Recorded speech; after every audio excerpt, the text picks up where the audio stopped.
Hi, my name's Philip Dockery. I'm one of the physicians here at Parker Cornea. And so many of you, like many of our patients, have something called keratoconus, which is a condition where the cornea becomes warped and distorted, often precipitated by eye rubbing. And so if you have that condition, most of the time you notice this slow degradation of your vision. That we see patients like this, and then we treat them with a procedure called corneal cross-linking. This cross-linking stops the progression of disease so you don't lose further vision. However, if this is untreated, keratoconus can precipitate and become potentially blinding. Oftentimes, when keratoconus gets very advanced, there can be a condition called corneal hydrops that occurs. Corneal hydrops, the symptoms that you would experience would be acute, rapid loss of vision. The eye becomes red and irritated, and sometimes you have a lot of tearing coming out of your eyes.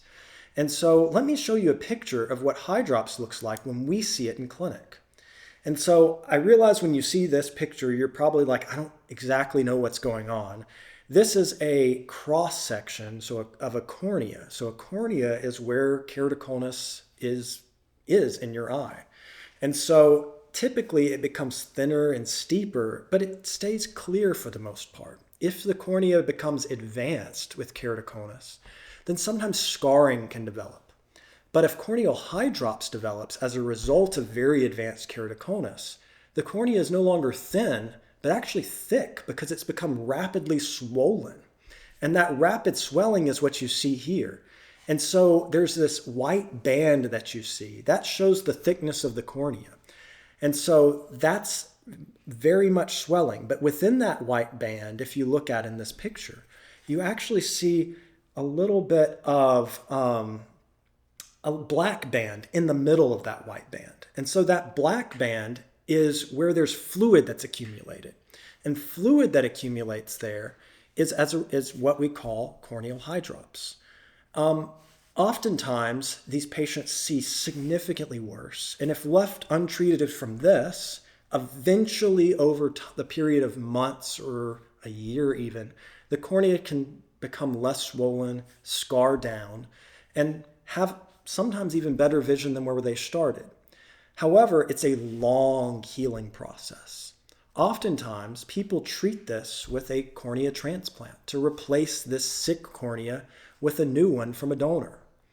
One thing that we do is if there's a small cleft like this, we can put sutures in the cornea to kind of close that cleft and help the swelling to go away more quickly. We have a video on one of our other channels, and I think there's going to be a little pop-up here that allows for you to watch that. That's more geared towards physicians, but if you want to see how that goes, you can see it.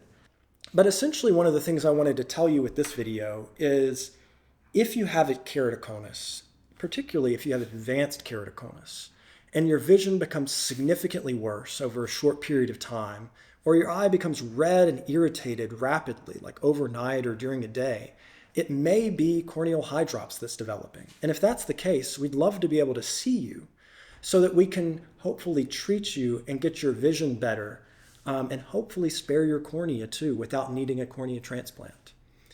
And so thanks for watching, and hopefully we'll have more videos for you about keratoconus and other eye diseases soon.